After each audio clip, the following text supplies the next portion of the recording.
GearWebsites.com is your source for firearms-based playing cards and books. We also have mugs, shirts, and posters with designs that we've made live. Of course, we have patches. Every Friday is Free Patch Friday. We appreciate your support. Thank you for shopping at GearWebsites.com. AskGunQuestions.com is a website that we built back in 2007, and since then, for the last 15 years, people have been able to ask questions of simple to advanced nature, and we attempt to answer them in different ways over the years. Join us now as we start a new series to answer gun questions. And welcome everybody to our Saturday edition of Ask Gun Questions. We go live on Saturdays to address questions, as the intro says there. I'm opening that up right now. Now, we had planned to do red dots today and talk a little bit more about the 2A things that we were talking about last week. However, I'm here by myself. So Tony's got a thing in New Jersey. He's attending a DC Project fundraiser. So we'll drop some links for that. He's literally at that right now. And Clover, I don't know if he told me he was doing something or something, but Clover ain't here either. So we're going to go back into the archives here and check out the comment or the questions, I guess, that have come in. I can figure out how to make them bigger here. There we go. And I'm not screen sharing, so we'll bring up the screen here. So we go live on Saturdays and answer questions. Every once in a while, we go with a topic. Like I said, this topic, or this week, we're going to talk about red dots. We'll probably just move that along to some other point. We have a poll up right now for the people to show up live. At the moment, like 50-50 people don't care about red dots or already have red dots. So there's no point in bringing up questions about them if you already got them or you're not interested. So then we'll go to the archive here. So good evening or good afternoon, like Mike is saying, to Kingpin, Mike, and 500 who are showing up right here for the live stuff. If you have any questions and you're watching live, feel free to ask them. If you're listening to this in the future, every once in a while, if it's a good show, we'll post this on the podcast links and we'll post this on some of the video platforms. So if you're watching out there somewhere else in the future, feel free to leave some questions out there as well, and we'll scoop them up and put them into the live show. All right, so the first question comes from back in September. We've been doing some other stuff and not really paying attention to the questions coming in, so I apologize if anybody was looking for a timely answer here. Often we are up to date on these, so kind of fell behind here in the last couple weeks.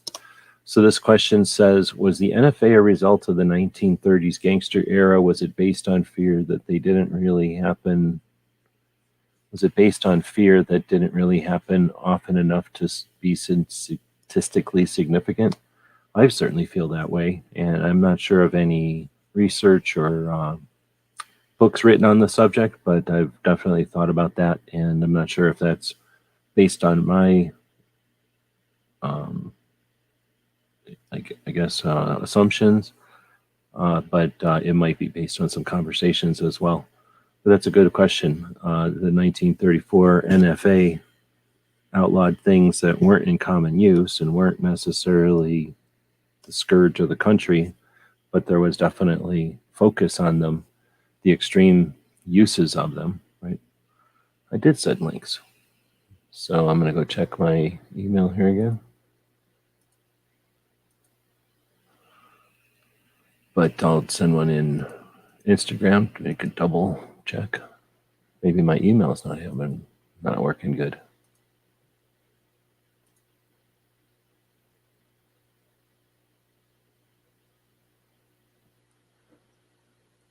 So I'm just sending a link over here to Clover in a couple of different ways to pass the time here. If you've got any questions, feel free to ask them.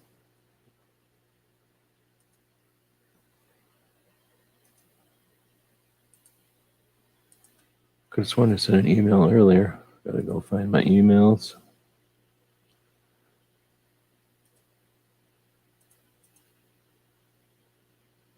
This dead air is brought to you by the lack of sponsors. If I had sponsors, we'd probably be more professional than this. Didn't I send an email? I didn't get one.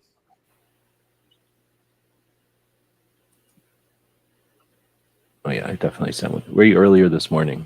I got up really early this morning. All right, so early for me is probably mid morning for you. Anyhow, so NFA as a result of the 1930s gangster era question mark, was it based on fear that it of things that didn't really happen often enough to be statistically significant? Got an opinion on that one or answer for that one? So what Right was into the the question? fire. Right into the fire. The NFA was the Right. NFA a result of the 1930s gangster era, I guess, or was it based on fear of things that didn't really happen enough to be statistically significant?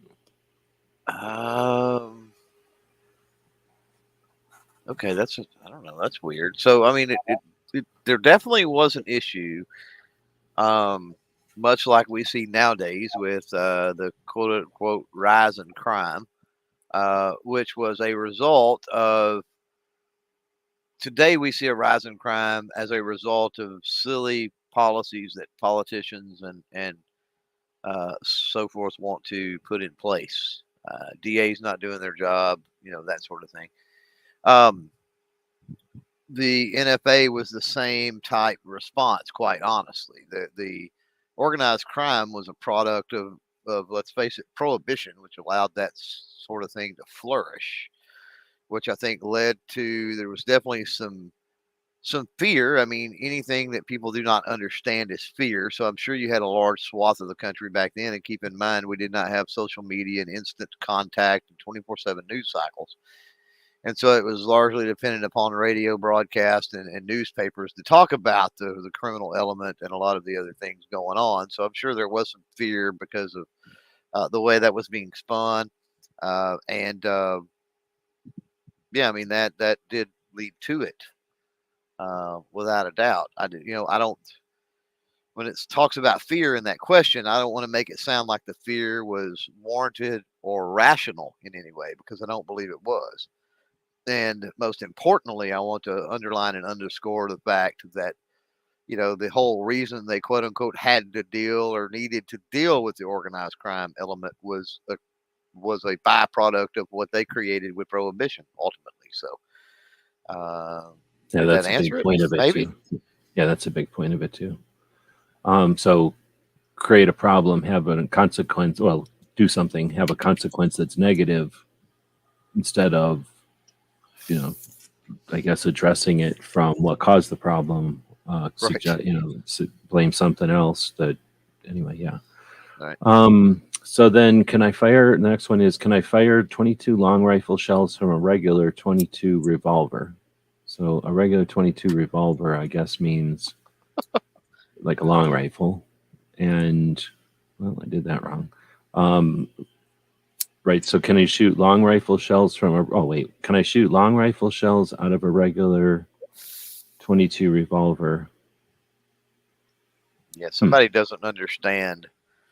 And that's quite all right. It's the reason that we do these Q&As and stuff. But whoever's asking that question They asked it twice, could so ask a little they better. said, and they just don't know, and you don't know what you don't know. So that's why I ask questions, right? So yeah, exactly. This is a great opportunity to There's try to no figure it such out. thing. There's no such thing technically, technical aspect, and this is important when we're talking calibers and cartridges. There's no such thing as a regular 22. So it's like, there's many multiple kinds of 22s. So I And you don't. might have a 22 that just says 22 on it because back in the day there wasn't a numerous amount of 22s. So there Right. might be and some of the things that they eventually called Saturday night specials, inexpensive bicycle guns. When people could go around on a bicycle, they would have a little gun to get stray dogs or Right. make a Right. noise or whatever, feel comfortable having a little revolver. And often those were more feel good than ever be used. And those were in the era there, the 1880s, just after cartridges were invented. So they would say 22 on them because there wasn't 100 kinds of 22. And then you get a little Pre while later, 1900. There was quite a few pre 1900 for sure, and maybe even into the right? early 1903, And somebody could 05. own. That's what I'm Yeah. thinking. Somebody could own some gun from that era and then it just says 22 on it, and because Right. it would have It's taken a while possible. before it even said 22 long. So the question is, can you shoot 22 long? So, oh no, sorry, it says, can you shoot 22 long rifle? So here's my answer potentially. If it's an old 22 and all it says is 22 on it, you probably don't want to shoot it if you're not comfortable figuring it out for yourself, unless you take it to a gunsmith who could help you determine that. But there's Right. things you can look at. You want to look for cracks. There's some tests you can do, similar to, like, think about if you had an old tire, you would fill it up and you'd put it in soapy water, right? There's some things like that you can do to metal and tell if it's going to be a good candidate for being shot again. And let somebody who knows what they're doing do that in front of you a few times before you just decide to do it on your own, property, even if it's not expensive, just for safety, but really just so you don't ruin your stuff also, because we're not talking Right. like giant freshers here. But anyway, I was going to say get an old 22 long, or a short, ideally a short, because shoot a short through it. In other words, if you're skeptical on whether or not it can take long rifle, consider it too fragile, shoot shorts through it. Now you're Or technically shooting it, but you're not going to ever hurt it with a short, really. Probably. yeah, or I would say another potential is, you've got, typically, if we're talking modern rimfire 22 caliber, right? Short, long, and long rifle. You see very little short. I mean, you see very little long anymore. You see a little bit of long rifle ammunition. I mean, long. Let me start over. Your three, what I would consider post 1900 modern rimfire 22 cartridges, is going to be short, long, and long rifle. You see very little anymore in the way of ammunition on the shelf in long. You can still find short available, but the vast majority is long rifle. Mm-hmm. Um, Short has a use. Like, short you can now, use for yeah, things, and you can put it in all these other guns. Long is almost useless. Like, it's really right, not necessary for anything, and the people that use it yeah, can make do with like a silent one, which is pretty yeah. similar, or a big short, like Long a was fancy short. one of them gap bridging. It had to become necessary to get to the long rifle, I think, Well, I think that before. it went from, if I remember from different times when I went through, it was like, the 22 short was the first cartridge. So that was already existed, and everything else was from that. So now you had the first cartridge. Well, let's make it a little bit longer. Okay, no problem. Obviously, right? Real easy to do. So that's kind of your long, but it isn't really. And then eventually long comes along, but then 22 Magnum happens somewhere in there, and they take the projectile from 22 Magnum, stick it in a long, and that's what long rifle is. So long happened, but like 5 seconds later, they figured out how to improve on long so much that long was outdated by the time it even Right, was born. right. Now, Something like that. I assuming mean, I don't that know how fast all that happened, but it's something like that happened. assuming that you've got an old, a revolver and you're unsure. Now, when you're talking about a revolver, it's going to be obvious as to whether or not that cartridge fits in the cylinder. If you put it in the cylinder, it's hanging out. Obviously, it's not going Now you're to work talking length. So we're talking 22. So they're lengthwise. all going to Yeah, probably be about the same. Some of them taper a little bit, so that'll be an issue, but yeah, not many of them. So we're talking length. So if you have a 22 short chamber, it's going to be this long. But if you try to shove a long in there, it's going to stick way out because it can't fit in that short. It's not going to have enough room to fit in that short chamber. right, Not right. diameter, but lengthwise. So But yeah, what I was that's going to one of the say is, surefire tests. Is if it's loose in there. You mean? yeah, yeah, lengthwise, if there's any space, is what I was going for. Yeah, lengthwise. So what I was going to say is, as far as modern 22 long rifle, Aguila makes what they call the Calibri, um, which is essentially, it's got no powder. It's a primer and a projectile. It's almost like a pellet on the end. And in your really old revolvers, I would, that's something, any really old 22 revolver. If you can't find shorts, for example, and again, longs Oh, are almost yeah. impossible. The Calibris work really well to have fun, right? Because it's essentially a Well, I'm going to throw glorified this pellet. out there. Get familiar with shooting before you go straight to those kind of things, because they don't make a lot of noise and they don't have a lot of energy. So and they don't have a very large projectile. And those three things in an old pockmarked and corroded barrel can create an issue. You could potentially not have you think you missed, but you didn't get a projectile that actually left the barrel completely Talking or about even at all. squib load. Yeah, or something similar, because you Yeah. can have like things tear away with those little things. I mean, there's Yeah. some weird stuff that can happen. The So beautiful, just keep in mind to clean and keep it really maintained and make sure what you're doing until you're comfortable. And even then, kind of monitor it more than a modern gun. yeah, and if you stack squibs from calibres in a revolver barrel, you're damaging the revolver. I mean, the risk of injury or anything is pretty low because it literally it's Well, glorified but we're pellet, talking something old, right? so that's But the thing. And well, mainly it's it's not so true. much damage. It's damage is more than like injury, because you may hurt yourself if you're doing something weird, but if you It's might possible. hurt that thing and ruin But it. you're Like, definitely why going to damage ruin it? you're definitely going to damage an old firearm, which is not cool. Okay, so that's a good one. Smeggy had asked, what about 22 Magnum? So just for people who might be listening to this who aren't familiar, 22 is a kind of a bucket term or a category term. We just talked about the shorts and the long rifles and the longs and a couple others that are all in the same diameter, and none of them are tapered.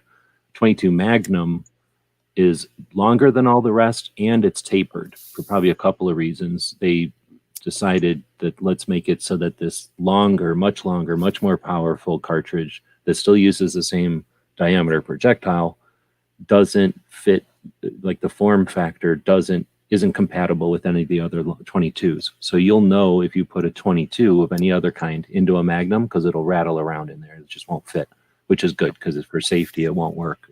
It could work, but it won't work normally. And then, so be careful. Don't just assume it's not going to work, because it can. Murphy's Law. But the other way around, you can't even get a Magnum. It's a tapered round, so it's barely gonna. It's like a funnel into a cylinder. It's not going to fit into any other kind of 22. So just to mention it, and it's much more later in the timeline. It's modern. It's like the 50s or something, right? Like it comes Well, along, in or at least it gets popular in like the 50s or something. It took a while for. yeah, and in modern nomenclature, right? When somebody says 22, usually they mean 22 long rifle. They don't mean 22 Magnum. Usually, if somebody says 22 Magnum, if they're talking about 22 Magnum, usually they say 22 Magnum. If they say just 22, usually they mean 22 long rifle. But it's a matter of it's a matter of getting comfortable with it and understanding it, and in 20, I would say from 2022, because who knows what's next? Because there's 22 TCM, and who knows what'll be popular or turn into a fad or something. So right now and back to maybe the 90s, if you said 22, that's what you meant. But if you get further back than the 90s, some old guy would probably give you the wrong ammo just because he wasn't sure, honestly. Like he wasn't even trying to be a jerk. True. Yeah. We got a couple of ways we can go. So we're 17 minutes in. We're trying hard to keep this at an hour. And I've got some real questions coming in. We've hit a couple now that were kind of from September, but we're up to the end of September here. We do have quite a few of them coming up, though. But there's some questions with people that are live. So I think, and then we also have the question of the day. So first off, Clover, did you see the video from Wilson Combat video or YouTube channel?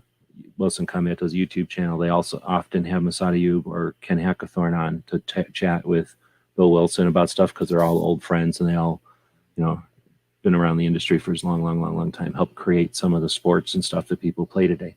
So Ken Hackathorn, one of the originators of some of the sports people play today, longtime shooter, innovator, whatever, professional shooter, competent shooter, made a video and basically ragged on the red dots a while back, made a second video this week to rag on the red dots again in a different way. And then I guess a lot of people got upset. So first off, did you see that video?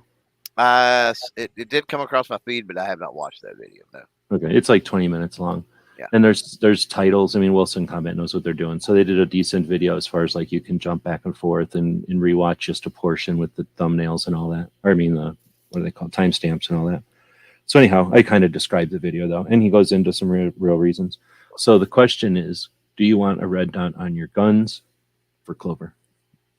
Or here, I guess here's the poll we got going. So the people that are watching live or in the future can answer the question: what is your view on red dots? So your options are: I am pro red dots in all ways.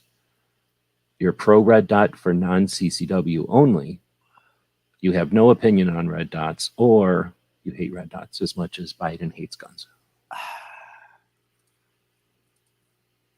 wow, I don't fall into any of those categories, honestly. Oh, come on. Maybe pro red dot, I guess. Because that was a weird answer with pro red dot. You say pro red dot for non CCW only? Correct. For hunting and for just having a red dot for marksmanship and for maybe sport clays or something, but then Yeah, CCW. I mean, I may fall more into that. I may fall a little more into that category, honestly. I'm kind of somewhere in between. Well, here's why. Like, if we're talking personally, then yes, I fall into that. I fall into that non CCW only. If you're talking personally, right? If you're talking, if I'm giving a general opinion, because I certainly don't care. I mean, I do at the same time see benefits for some people with having that red dot, but I also think that they come with drawbacks, and not just with carry, but with other aspects as well, right? So, um, I'm a limited use red dot guy, I guess.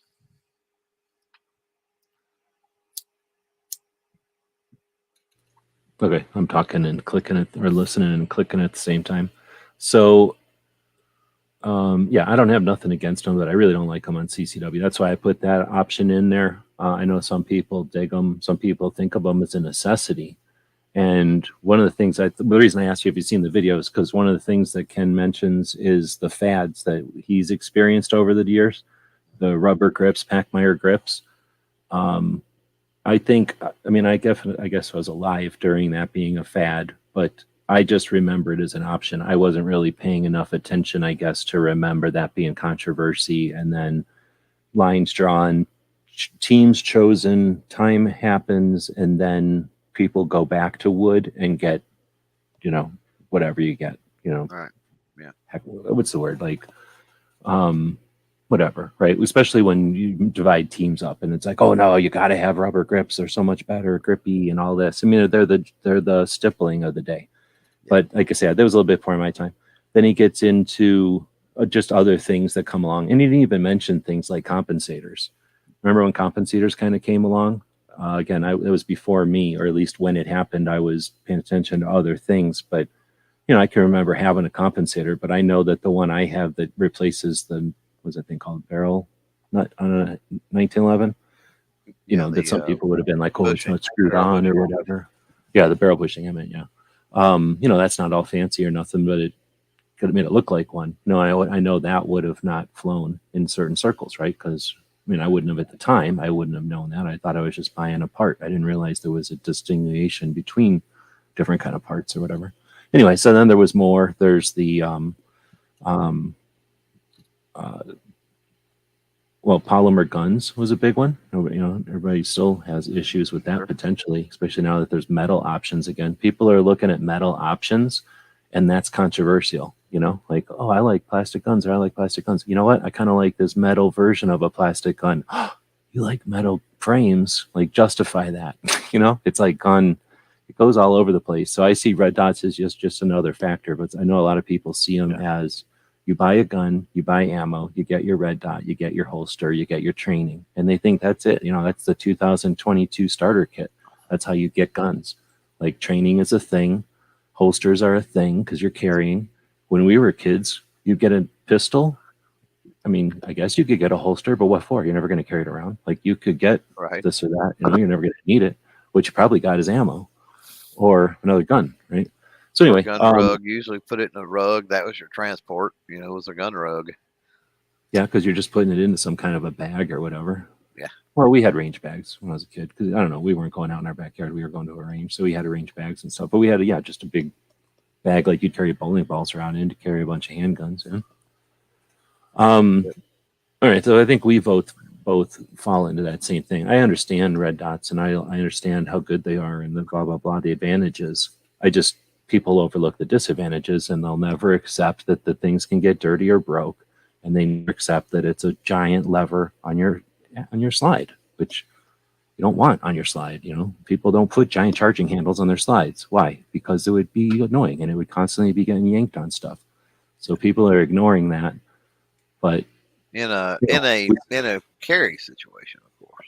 Yeah, in a carry situation, because a carry situation is different than an actual fighting pistol situation. So what I'm thinking is, and this is big picture, but we see a lot of training now. Training's a thing. Like you know, people that are old don't like red dots, according to Ken Ackerthorne. People that are old don't like red dots because people that are old have trained with iron sights, so you're looking for your front sight. With a red dot, you're looking at the target and bringing the red dot up to the target, and once they're together, you're pulling the trigger. So it's a different situation. And where people that are interested in or grew up with red dot or with iron sights are jumping on a motorcycle versus jumping into a convertible. It's just different. We know the rules of the road. We know what we're trying to do. We know how to drive. We're just driving a different thing getting there. And it's a little awkward. People on motorcycle think they can jump in a car. People who've driven a car all the time are jumping on motorcycles and they're figuring it out. You know what I mean? But the thing is, the kids who jumping on motorcycles think they're going to figure out a car when they need it are young enough to think that still. You know what I mean? People that are jumping on the motorcycles who've been in cars their whole life grew up walking, and then they got on bicycles, and then they got on cars, and they appreciate a car. They're not just looking to jump on the first motorcycle that comes along. You know what I'm saying? Is that a way to say it? Kids that grew up on motorcycles assume they can drive a pickup truck and a semi and everything else because they never sat in one before. Or if they did, they drive it just fine. But anyway, the real deal is that fighting is different than shooting at the range. And that's the people are getting their gun, they're getting their holster, and they're getting their ammo. Awesome. They're getting their training. Cool. Probably from somebody who's cool enough to train people economically, which isn't people that have gotten in a bunch of street fights, right? These are people that theoretically have watched a bunch of people get jumped on video cameras, but they've never been in a street fight. So people that have been in street fights, cops, people that have started fights, military, right? People that ended fights, period. Those kind of people fight differently. And when they teach someone to fight, they understand that most of the time you realize you're in a gunfight is when you wake up on the floor getting the shit kicked out of you, or maybe wailed on with a club. If you're big enough to be getting wailed on or big enough to be getting jumped by multiple people, they're not fighting fair. So you're getting wailed on by a club, and now you're pulling out a thing with a fulcrum on it. Well, feet and everything's being thrown at you, chains and stuff. People don't think about that when they're at the range shooting awesome scores. So people that fight, you know what I'm saying, they might have different opinions than me, but that's what I think is going to happen is that the training is going to evolve, and a lot of people should fight jiu-jitsu or whatever, where they grapple, and eventually there's going to be some evolution there, and people are going to figure out that red dots aren't wise, that the reason we melted guns, the reason that 25 ACPs fit in your pocket and in your palm is because when you're really fighting, people can grab things away from you. And the reason that handguns are so much better than rifles and shotguns is because they're harder to grab from you. So you don't put things on them that make them the opposite. But, maybe they won't be a fad. Maybe they'll get smaller. Maybe they'll be holographic or something going forward. So there'll be less of these issues. Maybe they'll be made out of something that detaches, right? As soon as somebody finds a failure point, somebody will create a way around that. That's evolution. So I'm not complaining about them, and most people aren't getting into that kind of thing, obviously. Otherwise, they wouldn't even exist. But the problem is that they're $600, and so many people are like, well, I bought this one gun, and I've only ever rented 2 or 3 because I've been shamed against renting guns because that's for poor people or some reason, because that's kind of like a thing right now to not rent them. So you're going to buy the one that you've been told to buy or that you decided to buy, and then now you're going to spend the next hundreds of dollars on a piece of optic for it. And how often do people switch? They never switch optics. Nobody's comfortable taking their optics off and moving them around. Not like in the old days when we could only afford one optic and we got used to zeroing it on all of our guns. Now everybody just buys a new optic. So now they're going to own 3 guns with 3 optics, or be invested into the price of a nice car to have 6 guns. Everybody's lots of what they want, but that's where I see optics is just a kind of a expensive luxury, I guess. Be the difference between buying a really expensive gun and a gun that works. And for most people, I think it's a luxury thing. It's not required. There are some that I don't mind conceding with, people that have some visual disability or issue, that, I get it, that for them it might be more necessary, but yeah, for the vast majority, I don't think it is. Jacob threw $2 at the chat, so thank you for that. American Tactical ARs, polymer, upper and lower. So an ATI, you mean? ATI AR? Yeah. I don't know what that is involved in, was something we were talking about. I mean, they made some 22 ARs. Let's see. So if I'm missing any as we go along here, I did star some of them. So let me know if I'm missing any.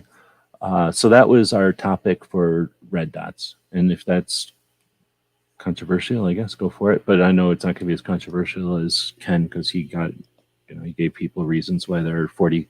If you like red dots, then you like 40 Smith and Wesson essentially. So that's probably gonna one of the reasons he got people. To either if you disagree with me, then you like 40 Smith and Wesson. 40 Smith and Wesson isn't a fad if these aren't a fad, essentially. Anyway, so 500 Magnum is saying I prefer iron sights, but I'm completely on board for everyone else with red dots. Yeah, I don't care. I mean, do you remember when red dots came around? Were you already thinking about being a YouTube channel? It was essentially 2009, 2006 to 9. I had red dots very early on. I was using red dots so long before the whole YouTube thing. You're talking like air guns and shotguns was where they came from, if I remember right. I had them on rimfire because they used to be fragile, and which were probably air gun style, pellet rifle style red dots. But I mean, they let you hold both eyes open, so they were cool for shotguns too, for some like just playing around or shooting rabbits or something where something might be moving, but not always, and then maybe distinguishing a little bit. So I remember them on, hunting guns, recreational guns. And then I think sports shooters started using them more and more. And then probably once they got into competition is when they get everywhere. Yeah. Once battery tech's what really had to take off with more than anything, I think, with red dots. Yeah, I mean, those back little in the day, circular heavy duty batteries or whatever. If you remember the lasers, for example, from back in, late 80s, early 90s, I mean, you literally had to wear a battery pack on your belt. There was a cord that ran out to it. Yeah, because it was alkaline batteries or whatever. Right? Yeah. No, the new ones, alkaline, whatever they were. Yeah, as soon as cell phone batteries could run them, then it was good to go. But same with lights, and you'd have to put your light batteries down here with a cord. Yep. So 500 Magnums asking about the 7.5 F. What is this? FK Bruno? Mm-hmm. I don't even know what that is. So it looks like something where the recoil spring is underneath the barrel in the lug. Yeah. So, well, I guess a lot of 1911s like that, but for something, it seems like it's more pronounced or something down here. So is it a different, it looks like the slide is... I can't speak to the technical aspects of it completely, but I can say, considering that 7.5 cartridge, which is it's a thumper for sure. It was sort of the design sort of revolves around that. So yeah, a little bit different in the recoil system and all on it. This is some lady's hands. Are these giant guns? Like they're a pretty big. gun? Yeah, they're pretty big. Cartridge is comparable to, like, was that a 9mm size neck down to something, or is that like a 44 neck down to 9mm? Yeah, the 7.5. I don't remember the 7.5. I don't think it has a parent. So it's its own thing. Yeah. I mean, it's all right. I don't understand guns that are big in 2022. It's not like people are going, man, I wish guns were bigger. People want guns that are modular. So I can't imagine why anybody wouldn't make something that's either an internal frame so that people can do whatever they want on the outside already, or make something super medium that can get small and then get kind of big. But this seems like a lot of gun. Mainly I'm thinking of, I was listening recently to somebody talking about the first FN, or H&Ks, excuse me, the first H&K USPs that were issued. And I forget, I think it might have been, I can't remember if it was a guy from England or if it was a guy from who started Delta Force, one of the people that was on the first evolutions of Delta Force, and they could have whatever they wanted, whatever the unit was, they could have whatever they wanted. So they went and got these HKs. But he said by the time you put all the lights and all the stuff that HK provided for it onto it, that nobody even ever picked up the gun. They looked at it once and never even picked it up for training because it was such a giant pistol. So this looks to me like by the time you put a light on it, which whatever you're doing with a pistol besides looking at it, you need a light on it. I mean, for real life, and then Right. some kind of sights or whatever. And here's, I guess, one with a big sight like people would want now. And here's, I don't like red dots, but you know where I like red dots? When you've got night vision on. When you got night vision on, we're talking a different story, but most people aren't wearing night vision. But these allow you to hold your gun up in front of your night vision and shoot. Super handy, right? But and again, so that's something you would probably want if you were taking this into battle or something. So I don't know. Is this a sport gun? It looks more like a sport gun to me. It But is. just so massive. Yeah. Unless this is 9 millimeter, being neck down to It's like not. pinpoint. It's not a neck down. If I had to guess on a neck down, I would say, oh, maybe 10 millimeter or 41 Magnum size neck down. I mean, if I had to, neck down to 308. I mean, if I had to kind of paint a picture, right? But it's its own thing. I mean, the pressures on the 7.5 are pretty astounding. So it's thicker brass, you know. Because that's I don't. something people don't think about when they think neck down. That means whatever brass it was, all you're doing is changing the shape. But a lot of times on these other calibers, it's a different thickness, it's a different inside diameter. It Right. just looks similar on the outside. Yep. Right. Okay. Right. And they it make is a really couple cool. different models. They make a couple different models. They've got, and one of them I know they called the field model, and then I can't remember the other one. But as far as size, I mean, I would put them like slightly smaller than a Desert Eagle. Narrower, maybe. This one looks pretty cool. Right. I mean, it looks Right. cool. I don't like this, but I mean, it looks kind of neat. It Oh looks too yeah, they're European a to me. cool looking. Yeah, they're a cool looking design. I think for sure. But by the time you have to put this stuff going on to get around whatever's going on with that recoil, Right. I guess it's because of the cartridge. But anyway, yeah. So for me, it's just going the wrong direction. It's neat. I don't have a problem with it, but Yeah, that's one of them next, things that be a cool range toy, but that's about where it ends. Do you want to spend that much for just a range toy? A lot of people do. A lot of people do. yeah, if people But got the money, go for it. yeah, I'm yeah, beyond there. I'm not in that realm. And if I'm what I do would have collected was never in that realm. So right. then 500 also asking Clover, would you rather have 9 rounds at 22 in a revolver for EDC or 6 rounds at 38 special? You'd rather have 38. Oh, I'd absolutely rather have 38. That's a no brainer. Yeah. What, The only 9? I reason mean, you'd have, let's go 20. I'd much rather have 6 rounds of 38 than 20 rounds of 22 long rifle. Like, I don't yeah. think you get 20 in a revolver, but yeah.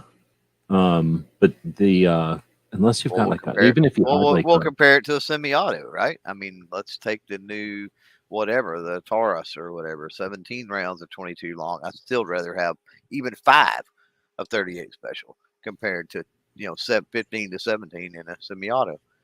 Absolutely, I would.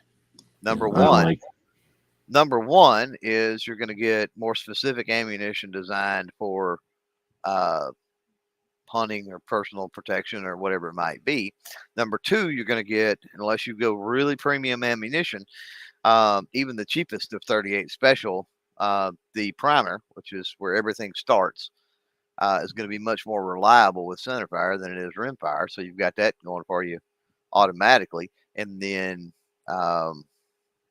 yeah, then if we use the analogy, switch that around to my example of 15 rounds of 22 in a semi-auto, well, then you got the revolver, you got the potential unreliability of the design of the rimfire cartridge on top of, is it going to feed cycle or be picky?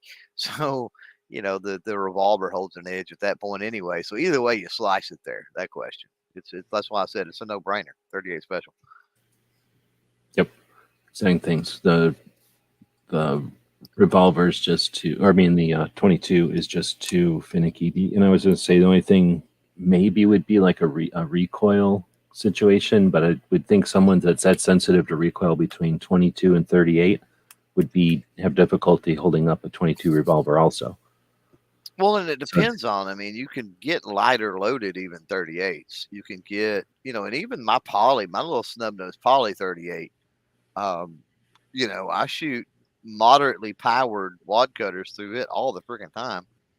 I shoot that little revolver all the time, and it's in my carry rotation, and that's one of the reasons I shoot it all the time. But it is a pleasure to shoot. If you can shoot a 22, you can shoot that. I mean, it's not significantly or exorbitantly, maybe I should say, the recoil and everything. It's not exorbitantly more. And well, okay, so we're going to beat that one to death, but I don't think you're going to find too many people, except for specific circumstances, where they'll answer the other way. Yeah, and at the end of the day, I'd rather somebody have 9 rounds of 22 in a revolver than a rock. So I don't mind conceding that. The next one is also from 500. Asking, what's the difference between 3-round burst and full auto? I have almost no experience with full auto. So Ghost answered it earlier. I mean, the short answer is full auto they're both a selection option on an M16. So an M16A1 was full auto, or safe, semi-auto, full auto. That's the 3 selectors notches. And then on an M16A2, I think it went to full auto burst, or maybe it was the M3. It was either the 1 or the 2 or the 3 went to 3-round burst, and then they immediately got rid of it because it was lame. So in effect, that would be the elevator speech, that full auto is when you pull the trigger, it just keeps pulling, it just keeps shooting until you let go. And 3-round burst is supposed to be you pull the trigger and 3 come out. That's how it says on the description. So the idea was that if people are fighting, they look at the people that are fighting. They've been looking at the people who fight since the Civil War, before. I mean, since all time, you pay attention to your troops so that you know how to better train them and how to better use everybody. So people that are paying attention saw that when people fight, oftentimes they're going to do a couple of different reactions, and one of them is to just sit there pulling the trigger and losing all their ammo, which is just not helping them in a stressful situation. So the idea was, if you throttle them, then you'll help them by not letting them expend all their ammo, in a stressful time or something like that. Yeah. And then it was something else about blah, blah, blah, strafing fire and this and that. Here's the problem is, one, it wasn't a good technique. It wasn't a good theory or tactic. I mean, I guess people can debate that, but it wasn't a good tactic. It's super easy to drop 2 or 3 rounds out of a full auto. I mean, you play with it for an hour and you can do it. It's just like playing with a power drill or your car or something. Like, how to make it do things because it's got one freaking button on it. So it's not that hard. And if you can't figure it out, then just pass it to somebody else and go do something else. There's plenty of other jobs for people in any of the branches. So the 3-round burst thing was an answer to something that somebody thought was a solution. But in reality, when I went through basic, I think we were like either the first to get them or like the first to get them put on us type of thing. Like nobody wanted them, because here's what happens. You pull the trigger and you shoot 1. The next time you pull the trigger, it's going to shoot 2. Does that make sense? You pull the trigger and shoot 2. The next time it's going to shoot 1. And then you got to pull the trigger again. So you don't get 3 rounds. You can get up to 3 rounds, or you'll get whatever's remaining from the last time. Does that make sense? So it's a pain in the ass, and you can't tell people like shoot 3, because it'll be some people are shooting 1 or 2, and then somebody will shoot 1 instead of 3, and it's just this chaotic mess, and it's not safe, and it's just stupid. So everybody who was everybody said, "What the hell?" And they kind of went back up the line, and then they quit making them, and now you don't see them very often. Now there might be other fancier ones. Like I can't imagine if our M16 trigger pack or whatever with the M3, whatever it was, had, let's say, 10 parts. The German equivalent in some kind of G3 would have like 100 parts or something. So they might have one that doesn't have a memory. But from what I remember, that's why it was dead in the water. And that's why you don't see it anywhere. In movies, fake, and people are theoretically talking about it. They'll talk about it like it's a good thing. But I never liked it. I might be biased because I never liked it personally. I imagine you can experience it at some place like a Machine Gun Vegas or one of those places. I'll just check and see if anybody else. Yeah, that's one of them things. Burst fire is one of them things that's definitely worth. I mean, full auto is full auto. If you ever get a chance, rental or one of those places that does that sort of thing. Burst fire is definitely a different. It's definitely a different experience. Yeah, and well, like I say, there's might be paintball guns or something that work differently, that are different. And I know there's like the AK-12 or something where I think you pull the trigger once and 2 bullets goes off automatically, but in some kind of synced recoil situation, like more than just it's something else, right? They use some kind of thingy to fiddle with it so that it happens, so that the barrel, it shoots, the barrel shoots again as it comes back down from recoil. Like it knows, it dwells something about that. Like it's dwelled to that, not to the cycle the action as much as to cycle the action fast enough to shoot again. I don't know. It does something so that you can shoot 2 rounds with 1 recoil or something. But again, that's a little different. I don't think you can shoot that just 1 at a time, right? Right. So the next question, again from 500, thanks for asking all the questions today, is have you ever shot the 3840? Oh, yeah. Yeah, definitely. It's not a common round, but hang out at a gun shop and you get to do stuff like that. Yeah, it's old school for sure. Or go to a single action shooting society. Yeah, cowboy event, shoots. Yeah, cowboy shoot or an event or a competition. Sometimes they'll just have like a fun day at the range where everybody gets together and plays old timey, and that's an opportunity to shoot that kind of stuff. You see somebody shooting that kind of stuff, let's make sure that we say this on every show. If you're at the range and somebody's shooting something, stand what I would say, if they're right-handed or left-handed, stand off to the side where you're in their peripheral, but not in a creepy way. And then pay attention to what they're doing in a polite way, like you're interested in what they're doing. And you're either going to get a glance like, what are you looking at my stuff for? Or, hey, would you like to take a look at this? And then if you get that glance, say, hey, what is that or something? And then let them go, hey, come on over and take a look at this, because that's pretty much how it's going to go. And then, every once in a while, somebody's in a hurry, or, they just got yelled at and they're there for kind of range therapy, in which case they're not there for playing around. But everybody on the right day is going to be like, oh, yeah, sure. What do you like these? Or you're thinking about getting one? Well, don't buy this kind, or you definitely want to make sure you get, there's that. Yep. Let's see. Smeggy's saying, I have trouble using red dots on handguns. Not sure why. Maybe my eyes are broke. Well, I think Ken Hathorne broke it down pretty well the other day that we're taught to, at least for every class I've ever been to, is kind of thought with this concept of you're bringing it up from your holster. So you're either doing something where you're paying attention to your target and your front sight comes into that, or you're watching your front sight until it hits the target. Kind of different theories, but it's always about front sight. And then you use your peripherals to bring your rear sight up into your front sight. With a red dot, it's look at your target and bring the red dot in front of your eyes, which is creepy and weird and seems stupid, because now what do I do with my front sight? But they're not thinking front sight because they never even bought a gun with a front sight before. So it works like this, and this is what a lot of people don't understand. So when we talk about sight radius, that's the distance between the front and rear sight. Typically, the longer it is, that's why they have sight extenders on competition rifles and stuff, right? And have for many years. I mean, back late 1800s. Catch your eyes as it's coming up, right? They understood that the longer the radius, the more accurate and stuff everything was going to be, right? And so I'm just talking about me and red dots being on handguns, particularly mounted at the back sight where you see most of them mounted, right? So me coming from more of a competition background, I'm used to, having longer sight radiuses, which include a red dot that's usually more to the middle of the handgun. And the reason that it's moved forward a little more is because people don't realize it. You're still dealing with a front and rear. You're still dealing with sight radius when you're dealing with a red dot sight. It's just your eye is your rear sight. The dot is your front sight at that point, right? And so the problem is when you move it back to the handgun, you got a couple different things going on. When you move it back to the handgun, that handgun has a center pivot point, right? When you're talking about bringing it up and whatever, a little bit of movement in your wrist, right, is going to pivot or cant or whatever that handgun. If that sight is moved forward, that is going to be affected a lot less than if it's at the extreme back end of the handgun, or honestly the extreme front end of the handgun too. So for speed's sake, for holstering, for all different reasons, right?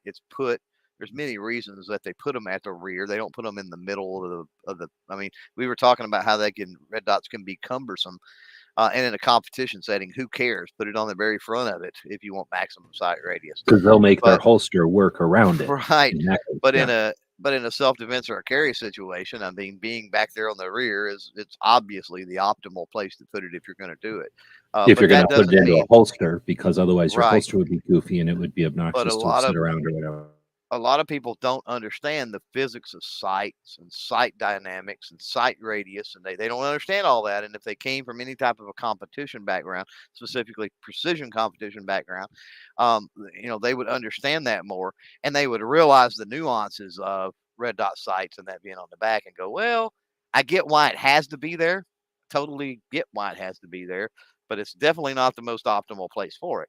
And so, yeah, that's going to cause trouble for a lot of people. It does for me. Um, I can bring up any of my competition handguns and it's there, but I fiddle if it's one, and I do have a couple of handguns that have a red dot on the back like that, and it requires a little bit of fiddling. I mean, even no matter how much I shoot with it or play around with it, it's just not as natural for me. And it has to do with my grip. It has to do with my draw. It has to do with how I come into the target and everything. That's where pushing out is really important. Draw. Don't get any of that forward movement until you completely get the holster cleared, come into your body and extend out. All of that becomes, and that's where training comes into play. It becomes more and more Uh, important, training and practice. Ken Hackathorn, I'm interrupting you because Ken Hackathorn said in that video that's so controversial that it took 1,000 rounds to get used to shooting a red dot. What do you think? Yeah, and I think it's a skill that's super perishable as well. I would not doubt that. And I would also add that it's super perishable. So if you do those 1,000 rounds and now you're very proficient, and then you don't practice for, a month or two, you're gonna slip a whole lot worse than you would with irons. Oh, really? I think you're being I think biased. so. So how That's can you my say that though? opinion. Because how can you say that? Because there's not enough time on the clock for red dots to be able to have people who had them, got proficient, and then got rusty. Because that would take time, and I don't think they've been on the clock long enough for that. Oh, I At think least, I mean, like I it said, has happened, but it hasn't happened in enough for like students to say it. I've shot red dots for 15 years plus on stuff. So to Well, I say was that going to say there's it's not enough happened, time but on a clock, I mean, not people that have like.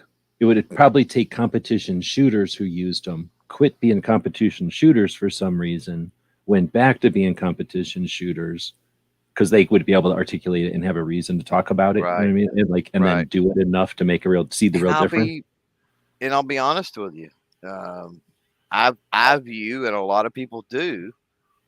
I view a red dot in many ways. If we're talking about specifically on a handgun in most situations, I view it as a crutch, and I don't like crutches. That gets into, and let me explain my thought about a crutch. It's like it's not absolutely necessary.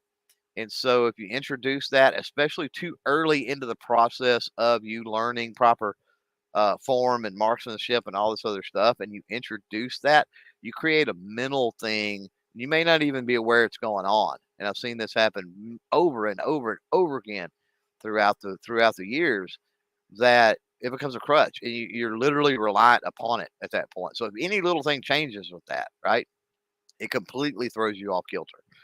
Um, and so, I think that plays into a little bit what you're talking about. I agree with you. It takes time. There are certainly many, many people that have experienced red dots for a decade plus. Um, but I do agree. It's still in its infancy. Um, speaking, I mean, they're still innovating, modernizing stuff, making things smaller. You were talking about the getting in the way. I remember seeing one. Was that it shot or NRA, or I don't even remember, that was somehow integrated like into the back plate on a Glock or something, and it extended like the length of the slide a little bit. Came out But it backwards, you was mean? it was like, yeah, but it was like super low profile because of that, right? Because they didn't have to have all the guts on In top of the slide. 2009 is the first. In 2009, I saw like a red dot kind of peep sight thing on the Yeah, back end of a Glock, and it was downstairs next to yeah, ATI with their 10 millimeter. There was the same importer for, or no, not ATI. It was maybe that was ATI. It was the importer for that, what was I trying to say? That 10 millimeter Glock conversion, the GI Industries 50 Glock, the GI 50, the 50 GI, the conversion for Glocks in 1911s to make them 50 GI. Mhm. Have you seen that? That booth had this Glock thing. I could find it, but that might be the same thing we're thinking of. And that was Yeah, it's one just imagine a step red away dot. from gimmick. It was just one step away from gimmick because this was still in the era of, oh, you True. need a laser, but Crimson Trace wasn't quite around yet. They were around, but they were the only one making decent lasers, and they weren't cheap, so no one had them yet. Right. When would you say the era was when everybody had a laser on their 38 revolver? Probably early 2000s? Or was that later? Early. Yeah, I'm maybe mid, maybe a little later than early 2000s. Yeah, maybe mid or so. Yeah, because I'm trying to remember, because there probably still is a line, but I mean, do you put a laser on your revolver? No. If I have ability to put a laser on my revolver, I put a laser on my revolver. So I'm different with that in the red dot. But I understand that it costs as much as the revolver, which is why I only had one and I sold it because I was able to sell it for hundreds of dollars or whatever. So, or wait, I sold it anyway. I sold it for money. So, anyway, I really like the laser because the laser is, again, if you're fighting and you're going to have to shoot that thing in a really austere position, you got a pretty good idea where that thing's going and where it's not going. Right. But we're, again, very uncommon thing. We're right about the top of the hour, so we're going to try to make this an hour. Apologize for everybody who expected a longer show. We're attempting to keep this thing consumable at the 1 hour mark. We're going to be doing, well, I'll talk about my stuff here in a bit. We're going to be doing a couple of things next week. Clover, you got anything coming up? Or sorry, I'm cutting it off here. Am I cutting you off with anything you wanted to bring up, or anything you want, loose ends from the rest of the show? No, not really. Got trying to think who is next week is who do we got? I don't even remember. Galloway Precision, I think. Maybe next week on the podcast. Eventually there's a Ghost and Clover special edition on that. People will not want to miss because we're going to make a pretty cool announcement. And then I've got MTM Case Guard, which has been around a long time. I mean, when you talk about injection molded products in the firearm outdoor industry, and amazingly enough, I've had some pretty good conversations with them this year anyway. Very small family owned company throughout the years. I mean, you would think they were a big, like, made in Chinese, whatever, conglomerate type thing with, as many of the products as you see out there that they do. But got a conversation with them coming up over the next week or two. I don't know when, but I would definitely refer people back to this week, a few days ago, with Robin Sandoval and A Girl and a Gun. That was a pretty awesome conversation. Yeah, I've talked to a couple of the plastic manufacturers. I might have talked to them, but that's cool that you're able to get them on to chat because that's parts of the industry that people don't think about that are cool because they're parts of U.S. infrastructure or main USA infrastructure. Yeah, and just the SKUs and the product lines and stuff with those guys throughout the years. I mean, it's amazing. We've got a bunch of questions out here. We'll get to them in next week and future weeks. We mentioned the 2A activist awards. Is that what we're calling it? Were you able to put any thought into that throughout the week? Yep, get unmuted here. Yeah, a little bit. Okay, we still have to figure out like a format. Doesn't sound like we're in a big rush. So instead of making this show too long, we talked about maybe cutting this one off at an hour and starting a new one. I'll talk to Clover if it's worth starting a new show without Tony in here because Tony is doing something. There's no real point in getting too far along with one of the three people out of it, right? I didn't think about that, but that's again why we're doing it in the future and not trying to be in a big rush. So stay tuned for that. It'll be a running thing with the show. Where we're going to attempt to offer some appreciation and some awareness for the Second Amendment activists out there of all different types. So if you have questions about guns and stuff, thanks for bringing them. You can always ask them over at askgunquestions.com. Clover has the couple of 3 different channels. Hopefully he'll plug them here in a second again as we end it. But again, thanks to the people that joined us live today, and to our Patreons, the people that subscribe to our channels and keep our projects running. Often they give us a cup of coffee. Maybe they buy us lunch once a month. All that adds up with all the different Patreons, pays a lot of the bills. It makes it possible for us to work on projects like this. There's a lot of people over there on Patreon. Grab 20 bucks, start throw $5 here, $2 there, $5, $3, and support some different content. And after a few months, let me know if that $100 was a well done investment or not, or that investment paid off. I haven't had anybody come back and say that it hasn't. So I do appreciate the people that invest in what the future of the internet is going to look like with Second Amendment stuff, or whatever it is you might be interested in. So Clover, you got a couple of different projects online. Want to tell us about them? Yeah, just got the main channel here, Clover Tech. That's more of the industry side, standard GunTuber stuff here. And then we've got GunTuber Academy. So if you are a creator and specifically a YouTube content creator with firearm related content, then some stuff over there. Still kind of waiting around on that channel for hopefully the community tab. They've opened that up. Word on the street is to everybody. And so everybody that has advanced features enabled anyway. And so, hopefully we get that and we can do some more over there to help, gun tubers and, of all sizes, quite honestly. Through that channel, I do help good Lord, I think at this point I've helped channels from 318 subscribers all the way up to over 700,000 subscribers. So we feel your pain, with the firearm content stuff. And that's the goal over there, to help you create more and worry less, I think, is the slogan.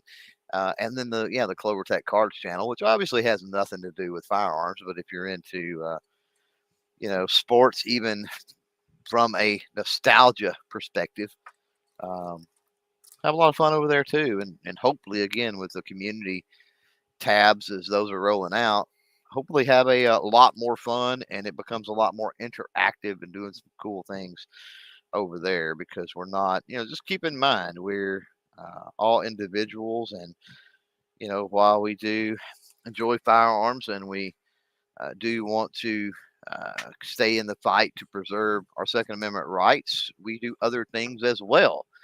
We're fathers, grandfathers, husbands, uncles, cousins. We love off-road or sports or, whatever, skiing, fishing, whatever it might be, cooking. And so sometimes it's fun just to get away and enjoy doing something else with the same type of feel and community that we have over here in the firearm space. And make no mistake, that's one of the cool things that I've experienced with that channel, which has been a lot of fun this year. I started it last year, but this year I got a little more involved in the whole, sports card collecting type community. And, I find that our community is no different really than any other out there. And so anytime we can potentially create some of that crossover, that only makes our roster and our tent in our community stronger.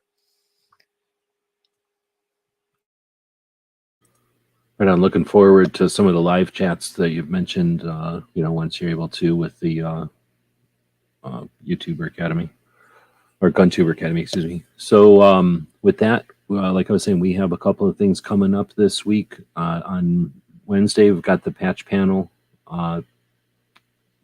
battle. So there's 5 different ways you can compete for the patch panel prizes, including a photo of a patch panel, number of cool patches, a layout, a presentation, and then a tiny collection.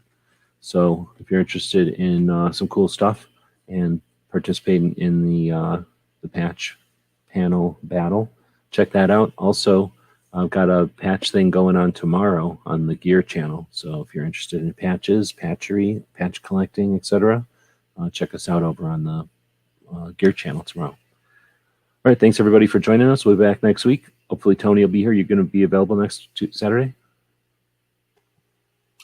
As far as I know, yeah. As far as I know, We got Wanamaker coming up, so eventually we'll miss Clover for a weekend there. But yeah, stay tuned for more. If you have questions, ask them. Well, we Ask them. schedule it right. Mike could do a remote. Oh, from the okay. parking Yeah. lot or something. Yeah. Yeah, We've we done can that always in the shift the past. We've time, done too, that to in the make it past. useful. I think we've done that in the past, not with this show, but I think maybe with Well, some at least others. have it open, because it kind of depends on the internet when you get to a place. True. They might have internet, but if it's being swamped versus somebody forgot to set up one of the routers or whatever, something's not working. Well, I can always use cell and just hang out in the parking lot or whatever if I need to. Yep. Right on. Well, thanks again, everybody, for joining us. We'll be back next week, same time, same channel. I should always have these. AskGunQuestions.com is a website that we built back in 2007, and since then, for the last 15 years, people have been able to ask questions of simple to advanced nature, and we attempt to answer them in different ways over the years. Join us now as we start a new series to answer gun questions.